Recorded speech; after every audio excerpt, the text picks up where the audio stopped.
কি অবস্থা? এই দাঁড়াও দাঁড়াও না, সারাদিন এই সব মানে আমাদের দিকে এখন তারিখ দিতেছ কেন? না আজকে মনে না, আজকে আমাদের দেখে মনে পড়লো। তো এটা তো সমস্যা। এটা সামনে আনো এটা এখন লেখার দরকার নেই, থাক পরে পরে আমরা কাজ শেষ করে পরে ইয়ে করবো।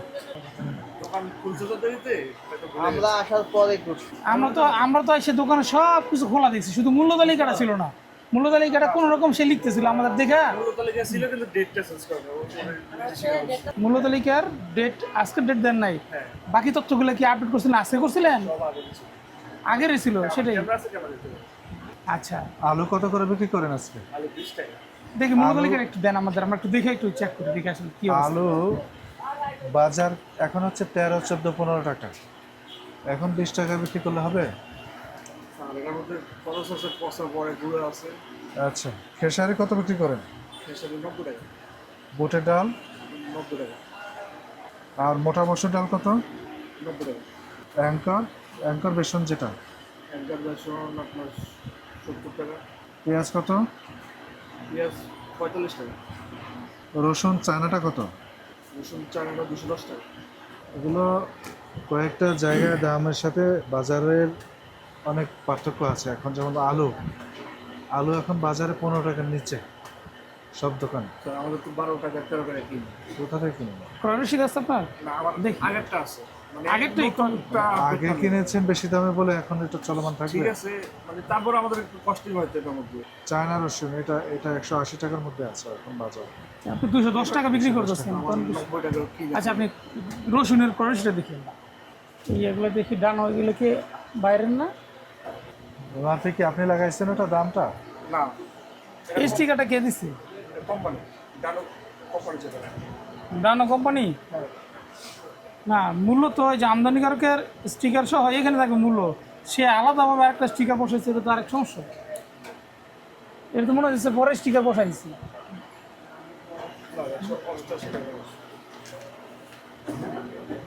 এটা 19 ফেব্রুয়ারির মেমো। আমার তো আগের মনে বলছিলাম রসুন তো আমরা 1 লিটার নিয়ে চলে পড়ি। আচ্ছা 19 ফেব্রুয়ারি কিনছেন আপনি? হ্যাঁ দেখি কার কাছ থেকে কিনছেন? এটা সাথে কৃষি মার্কেট বিক্রেতার রসিদ সিগনেচার কিছু নাই, সিপিসের দেন। ওনাদেরকে চাইবেন সিগনেচার ছাড়া এখন রসিদ বাজার দাম কমেছে। আপনার চায়না রসুন 180 টাকার মধ্যে চলে আসছে, আলু 15 টাকার মধ্যে চলে আসছে। তাহলে কমায় দেন একটু, দেশি মানে পেঁয়াজ- রমজান মাসে ভোক্তা সাথে দেশি একটু পেঁয়াজ কমায় দেন, 35 থেকে 38 টাকা বিক্রি হচ্ছে তাহলে এখন। লিখে ঠিক করেন। এগুলো একটু হালনাগাদ করেন যে আর শোনেন, যেটুকু দাম কম এটুকু সুফল মূল্য মানুষকে তালিকার জন্য এই বাজারে আমরা একাধিকবার অভিযান করছি, বাণিজ্য মন্ত্রণালয় থেকে এসে করছি, ভোক্তা দপ্তরের নিজস্ব অভিযান করছি, একাধিকবার অভিযান করছি, করা হয়েছে না? তারপর আপনার মূল্য তালিকা কেন আপডেট করেননি বলেন?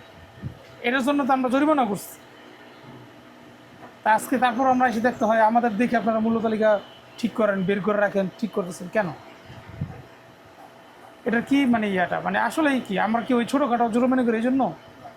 তাহলে আমরা আইনে আছে 50,000 টাকা, না আইনে আছে 50,000 টাকা, আজকে যদি একটা দোকানে 50,000 টাকা জরিমানা করে দিই তাহলে বাকি দোকানগুলো সব ঠিক হয়ে যাবে। আমরা কি সেটা, আপনারা কি আমাদেরকে ওই পথে নেবেন, নাকি আমরা আপনাদেরকে এই যে সুন্দর করে বুঝে বলি, বোঝানোর মধ্যে থেকে আপনারা চাই যেন আপনাদেরকে বুঝাই বললে আপনারা প্রতিদিন সকালে এসে আপডেট করেন? এটা কতক্ষণের কাজ এটা? আর আপনি প্রত্যেকদিন সকালে এই অন্যান্য পণ্য সুন্দর করে সাজানোর আগে মূল্য তালিকার আগে সাজাবেন, ঠিক আছে? এটার উপর গুরুত্ব দিবেন। উনি দোকান রেখে চলে গেছে, তো সমস্যা। এটা আপনাদের দোকান? উনি আমাদের দেখে তাড়াহুড়ো করে কোনো রকম ওই যে মার্চ 3 পর্যন্ত লাগছে, এই পয়সা বাকি টুকু আর লিখতে পারে নাই। কাস্টমারের বাসায় গেছে নাকি? হ্যাঁ কাস্টমারের বাসায় গেছে। কাস্টমারের বাসা কি দোকান রেখে এমনি রেখে চলে যাবে? ওই ওরা ওই যে আমরা আসছি তো আশেপাশে, এই জন্য আর কি এইভাবে মানে চলে যায়। মানে তো ওনাকে একটু আসতে বলেন, কারণ ওয়ালাইকুম আসসালাম। আপনার দোকান রেখে আপনি কোথায় চলে গেছিলেন? দোকান রেখে কাস্টমারের বাসা চলে গেলেন? আচ্ছা ওই যে 1 তারিখ, যেটা 1 তারিখ কখন লিখছেন? না এই 1 কখন লিখছেন? এই মাত্র লিখবেন কেন? কি ইংরেজিতে 1 লেখা ছিল? মানে ইংরেজিতে 1 বাংলায় 3 ছিল। এটা এই কেন হয়েছে জিনিসটা? কারণ হলো আপনি আমাদের দিকে তাড়াহুড়ো করে লিখছেন, এই জন্যই এক জায়গায় বাংলা লিখছেন, এক জায়গায় ইংরেজিতে লিখছেন। এটা আজকের বাজার দর যা আপনি আমরা নিয়েছেন। ওই যে ওখানে যখন দেখলাম তখন এই পাশে মানে 303 এই পাশে কিন্তু কিছু ছিল না, 1 লাখ ছিল। মানে একটা দাগ ছিল, ওটার ওয়ান দিচ্ছেন আপনারা। আজকে যে বাজার দর আপনি হালাকাত করেছেন সেটা আজকের বাজার হিসাব করে করেছেন না এটা আগে থেকে লেখা ছিল যেরকম ওরকম? আমার স্লিপ অনুযায়ী আর কি। স্লিপ অনুযায়ী। এই আদা কত বিক্রি করেন এটা? এটা 150 টাকা। এটা দেশি আদা না? না, এটা কেরালা।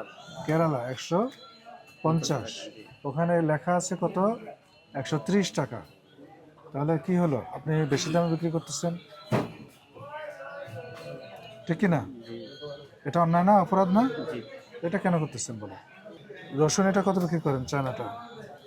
210 টাকা বিক্রি করে। 210 টাকা বিক্রি করেন। আলু আলু 15 টাকা। 15 টাকা। তো রসুনের দাম কিন্তু বাজারে আরও কমেছে, 180-র মধ্যে আছে।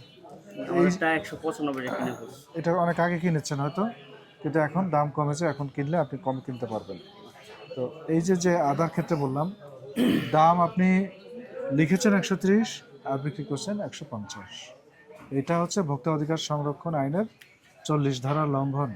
অর্থাৎ যে দাম আপনি নিজেই নির্ধারণ করেছেন সেই দাম আপনি নিজেই মানেন নাই, তার চেয়ে বেশি দাম বিক্রি করেছেন। তো আপনাকে এই জন্য 2000 টাকা আজকে জরিমানা করা হলো।